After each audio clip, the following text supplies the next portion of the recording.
Hey guys, David here. I hope you're well. Now, as the year draws to a close, Christmas just around the corner, I thought it'd be a good time to look back at some of the biggest, the most radical, the most extreme new bikes launched in 2022. And it has, I think, been a vintage year for new bike launches. Now, the cycling history books are littered with good and bad innovation and design. Some products have really turned the needle and transformed the road bike in a good way that we all benefit from these days, and some thankfully have fallen by the wayside. And it will be interesting in say 5 years time to look back at 2022 and see how many, if any, of these new bikes and products do survive the test of time, or whether they fall by the wayside and join a collection of tech fails that we can talk about in the future. So before we dive in, I've got to tell you about some brand new t-shirts now available at my store. Modeling one right now, also available in this very nice red and other colours too. Also hoodies and mugs, all available just below the video at my store. And there's also a 10% discount available right now. These are a limited edition run just for the month of December, so ideal for Christmas stocking fillers, so get them while you can. Right, let's dive in. Easily one of the most radical new bikes launched this year was of course the Trek Madone with a new ISOFlow, or their name for a hole in the seat tube. A very strong talking point on this new bike for sure. Now, the hole in the seat tube was their way to save weight on the frame by getting rid of the old ISOSpeed decoupler, the system used on the previous 2 generations of Madone that separated the seat tube from the frame to provide more comfort when in the saddle.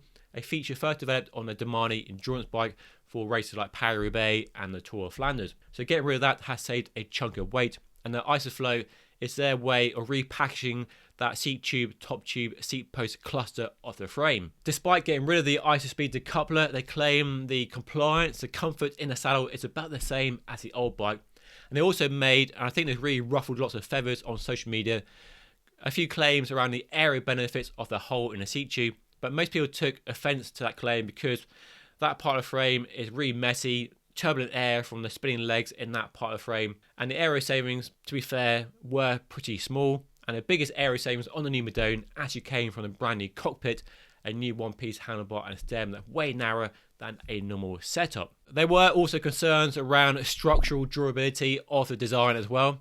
But as you know, if you saw my review, link down below, I rode the bike for about 4 or 5 weeks, and I had no issues with structural concerns on the bike, even though it's a very short test. And the claims for comfort definitely didn't ring true. It wasn't as smooth as the old bike and quite a bit firmer, but for a race bike that's probably okay, but definitely not one of the cushiest aero bikes on the market right now. So a bit of a step back in that way. And was it aero?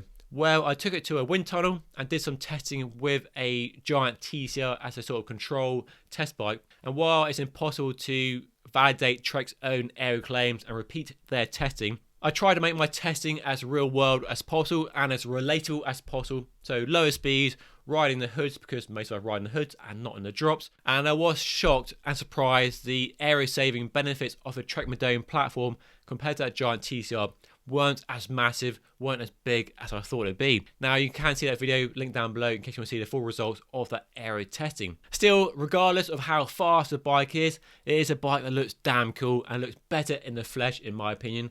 And I think after the initial reaction to that striking feature, it's clear from what I'm seeing on social media and in the comments on my YouTube videos that our stance towards the bike is perhaps softening a bit and appreciating it for a good looking bike. But let me know if you disagree by leaving a comment down below. Definitely vying for the most radical new bike launched in 2022 is the all new Specialized Diverge STR. Now, a Diverge has long been a popular gravel and adventure bike, and it's now in its 3rd or 4th generation, so it's been around for quite a few years. And the last 2 generations have been a popular bike, all due, well not all due, but partly due to their future shock. So basically they put a spring underneath the stem, providing up to 20 mil of travel with a dial on the top to lock it out or open it up. And it does deliver a smooth ride, less vibrations and impact coming through the handlebar compared to a rigid setup on another gravel bike. So taking that future shock from the front and putting it on the back of the bike is a no-brainer. And that's what Specialized have done with the new STR. But the way they've done it and the way it looks has definitely divided opinion. And I think more people, it seems to me, fall in the camp of it being a miss rather than a hit. I think due to the way it looks, you have this weird tendon around the seat tube with the flexing seat post and the rear shock inside the top tube. And there are genuine concerns around durability, maintenance. That hydraulic damper isn't a unit you can service, so you have to replace it when it does wear out, although it comes with a 2-year warranty. And the general reliability of a system that, although Specialized say they've done their testing in their labs and real world, until we've seen it out in the real world with normal customers riding it for at least a year or more, we won't have any validation that it's a system that can stand up to riding that most of us are doing with these bikes. But putting that to one side, I've ridden the bike for 2 days in the Black Forest, and it does work. It does deliver a really smooth ride, and a ride that's smoother than any other gravel bike, bar a full suspension gravel bike or a full suspension mountain bike. So if you can ignore the looks and any concerns around durability and maintenance and cost in the long term, it's a system that works and delivers a smooth ride, if smoothness is everything you want from your gravel bike. But clearly lots of people want, and it's fair to say, reliability, durability, easy maintenance from their gravel bikes, bikes that are designed to be punished and abused off-road in all conditions. And then there's a massive price tag of a new bike, which puts it out of reach for most people. So an expensive experiment for Specialized for sure. Doesn't seem as guaranteed to be the success that the previous generation with a Future Shock was, and definitely feels more of a gamble. But long term may prove that not to be the case, but only time will tell. Air deflectors. Need I say any more? Of course, I'm talking about the brand new Bianchi Oltre RC. Easily the most controversial new bike launched in 2022. Now, I always loved the old Oltre, a fine riding bike, smooth thanks to the countervail and the carbon fibre technology, and also a good looking bike too. But a new bike is a big step forward, and probably what they need to do with the new bike to make it as competitive with the Trek Madone and all the other aero bikes in that space right now. But I do fear they might have gone a bit overboard with some of their creations on this new bike. So what Bianchi has done is something we've never seen before, and adding aero flaps to the frame. They're called air deflectors and are not actually UCI legal, which begs the question, if the pros can't benefit from them, what is the point? The claim by Bianchi was that the air deflectors would better channel air around the head tube, and that, along with a brand new V-shaped handlebar with a hole in it, would contribute to a massive 17-watt drag saving over the old model. And while aero is clearly important with an aero bike and a bike designed for the pros to race on and us mere mortals to benefit from in the real world, I am concerned that Bianchi have gone too far. Now, the V-shaped handlebar is okay. Cervelo have been doing something similar for quite a few years, but the air deflector does appear a bit gimmicky and something I don't think people will get over that easily, especially if the pros can't use them. What use are they to us? Are they really going to benefit us that much that they're worth having? So it appears, if I'm being cynical, a feature added to get more headlines than the bike really deserves, and a real step into a different direction from the old bike. But I felt they could have rode back from that extreme direction they've gone in and still created a bike that had the heritage of the previous model, but definitely moved it forward in terms of aero. But I think if they take the old bike, saves a chunk of weight, made it a bit more aero here and there, a bit of a nip and tuck, but kept the general looks of it, I think that would have been a nice progressive step. But this bike definitely isn't progressive, and definitely an extreme vision of the future, and one I'm not sure will stand the test of time. Another really hot talking point was on the brand new Cannondale Synapse, which launched earlier in the year. I did a first ride on it, link down below in case you haven't seen that yet. And the Synapse has always been a popular endurance bike, but I think that popularity is threatened by the company's bold move to integrate lights and radar and a battery into the frame in a way that isn't optional and a way that isn't easily removable. Now, personally, I like the idea of integration, especially if it benefits us in terms of the cycling experience on offer. I'm not just talking about internal K routing and one-piece bars and stems, but adding tech in terms of lights, radar, and other safety features. Now, daytime riding lights are becoming a lot more popular for many cyclists. I use daytime lights pretty much year-round, just give me extra visibility when riding on busy roads. And that Garmin radar is a really neat bit of technology.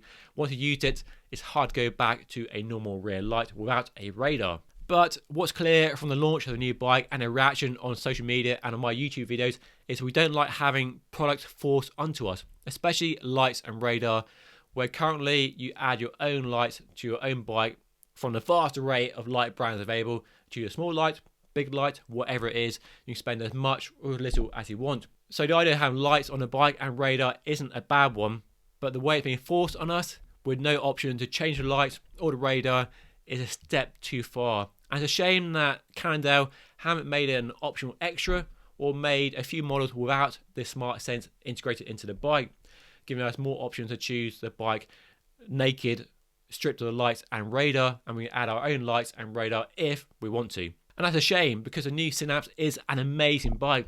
It rides extremely well. It's definitely faster than the old bike thanks to the new aeroframe, just as smooth thanks to wide tyre clearance, and we now have a threaded bottom bracket. For the first time ever, we have a threaded, not a press fit bottom bracket. So what they giveth with one hand, they taketh with the other. And this reaction to Smart Sense does beg the question of what Cannondale do now.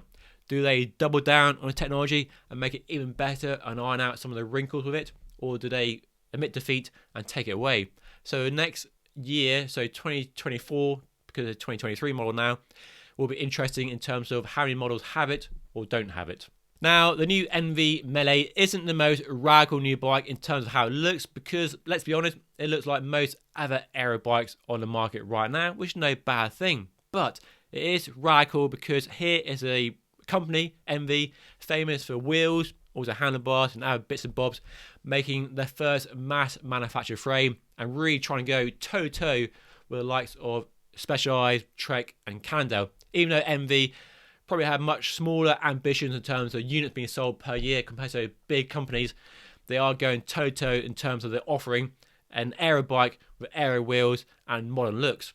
It's worth adding that Enve have done a road bike previously, the Custom Road, which is a made in USA, handmade, fully custom geo bike. But the Melee isn't made in the US and it isn't custom. It's made in Taiwan and only available in various stock sizes, so not as customizable, but much more akin to a Specialized Tarmac SL7 as an example. What I found really interesting about the bike and why I've included it in this video is the fact that nearly every part bar the Shimano Dura-Ace group set on the bike has the Enve stamp on it. So the wheels, of course, tyres, the aero handlebar, the stem, the bar tape, the saddle, every part apart from the group set is an Enve product. And that's something we're seeing much more from the bigger bike brands. And it's something we've seen for the last 10 years. It's not a new thing at all, but see a wheel brand become a bicycle manufacturer and then suddenly have a bike with all the parts Enve branded is quite bold and quite radical. I can't think of any other wheel brand that has become a bicycle manufacturer. Hunt, sort of, but they don't make a road bike. They make an e-bike and a mountain bike under the parent company name. But I can't think of any other wheel brand that has made a bike brand. Let me know if I'm wrong, and you can think of one by leaving a comment down below.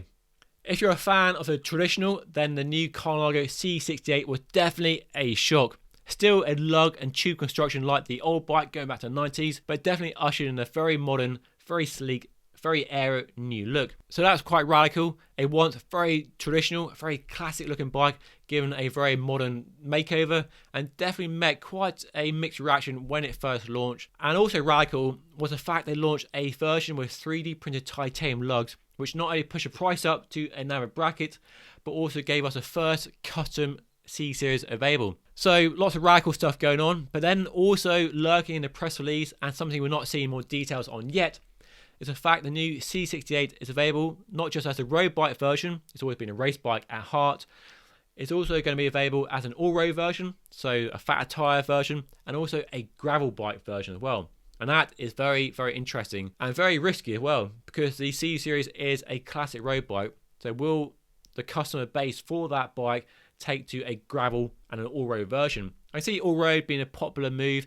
We all like wide tyres, but the gravel version, well, it might be a push too far.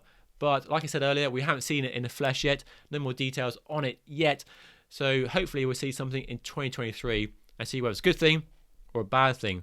But fair to say, the new C68 was a radical departure from a company that really stayed true to the tube and lug look going right back to the 90s. And this is a big departure from that appearance in, 30 years really. So a big, big move.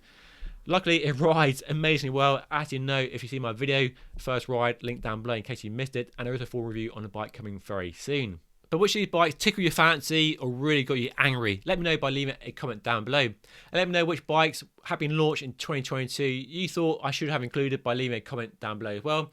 And don't forget, check out my new merch, link down below. Get a nice t-shirt for Christmas, or a hoodie, or a mug. Anyway, that's all for today. Thank you so much for watching. I'll see you again very soon.